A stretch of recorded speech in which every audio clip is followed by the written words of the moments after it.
গায়েবী সাহায্য আসবে ইনশাআল্লাহ তাআলা। অনেকেই বিশ্বাস করেন না, বিশ্বাস করা না করা সেটা আপনার ব্যাপার। কিন্তু গায়েব থেকে যদি সাহায্য না আসে, আল্লাহর থেকে যদি সাহায্য না আসে, আপনার জীবনের কোনো কিছুই করা সম্ভব না। অবশ্যই অবশ্যই গায়েব থেকে আল্লাহ পাক আপনার জন্য সাহায্য পাঠাবেন। আর এই বিশ্বাস যার অন্তরে আছেন তিনিই মুসলমান। যার অন্তরে এই বিশ্বাস আছেন তিনিই মুসলমান, তিনি ইমানদার, তিনি দিনদার। একজন ইমানদার মুমিনের প্রথম বৈশিষ্ট্য হচ্ছে কি, তিনি আল্লাহকে বিশ্বাস করবেন এবং আল্লাহ হচ্ছে সব কিছু দেয়া নেওয়ালা, আল্লাহ হচ্ছে কর নেওয়ালা, আল্লাহ সকল শক্তির উৎস, সকল ক্ষমতার উৎস।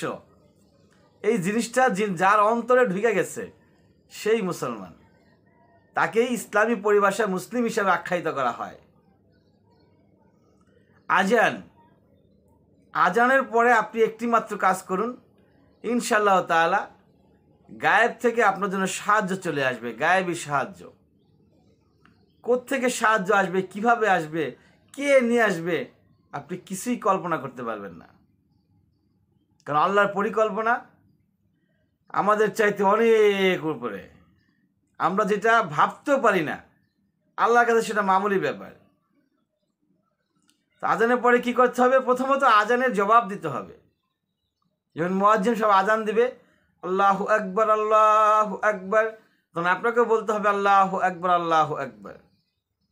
মুয়াজ্জিন যা বলবে আপনাকে তাই বলতে হবে। শুধু হাইয়া আলাস সালাহ, হাইয়া আলাল ফালাহ, এই দুই সময় বলতে হবে লা হাওলা ওয়ালা কুওয়াতা ইল্লা বিল্লাহ, লা হাওলা ওয়ালা কুওয়াতা ইল্লা বিল্লাহ।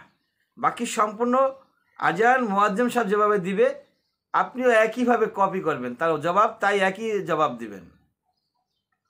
ভোর রাতে আরেকটি নতুন সাউন্ড যোগ হয়, সেটা হচ্ছে আসসালাতু খায়রুম মিনান নাওম। এর প্রতি উত্তরে অনেকেই বলে থাকে সাদাক্তা অবারাক্তা। না, এটারও আনসার তাই হবে, আসসালাতু খায়রুম মিনান নাওম।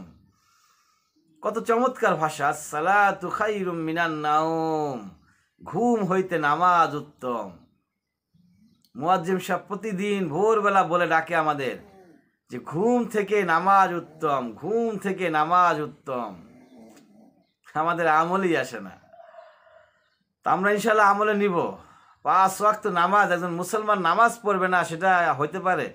সেটা হইতে পারে না। মুসলমান এবং কাফের পার্থক্য হচ্ছে কি? নামাজ। মুসলমান নামাজ পড়ে, কাফের নামাজ পড়ে না। তো যাই হোক, যেটা বলছিলাম যে গায়েব থেকে সাহায্য আসবে আজানের পরে একটি কাজ করলে। আপনি তো আজানের উত্তর দিলেন আজানের চলাকালীন সময়, আজান চলাকালীন চলবে, আজানের জবাব দিবেন, আজান শেষ হয়ে যাবে, হাত উঠাই আল্লাহর কাছে দোয়া করুন। এই একটি কাজ, একদম সহজ, নিতান্ত সহজ কাজ। হাত উঠাই দেন আল্লাহর কাছে। হাত উঠানো সুন্নত, হাত না উঠাইলেও চলবে, তবে হাত উঠানো হচ্ছে সুন্নত। নামাজের আজানের পরে আল্লাহর কাছে আপনি চান যে আল্লাহ আমাকে একটা চাকরি দাও, আমার বিজনেসটাকে ডেভেলপ করে দাও, আমি ব্যবসা খুঁজে পাচ্ছি না, আমাকে একটা ব্যবসা ব্যবস্থা করে দাও, আমার ফসল কৃষি কাজগুলো ডেভেলপ করে দাও, আমার মাছ চাষ করছি পুকুরে, মুরগি চাষ, আমার ফার্ম, আমার গরুর ফার্ম আছে, আমার বিভিন্ন ধরনের প্রজেক্ট আছে, প্রজেক্টগুলোকে আরও ডেভেলপ করে দাও। আমার কিছুই নাই, আমি বেকার, আল্লাহ পাক তুমি আমাকে আকার করে দাও, তুমি আমাকে একটা ব্যবস্থা করে দাও, সম্পত্তির মালিক বানায় দাও। দেওয়ার মালিক কে? আল্লাহ। অবশ্যই অবশ্যই অবশ্যই ইনশাআল্লাহ তাআলা আল্লাহ পাক আপনার মনের আশাকে পূর্ণ করবেন। ওয়া আখির দাওয়ানা আলহামদুলিল্লাহি রাব্বিল আলামিন।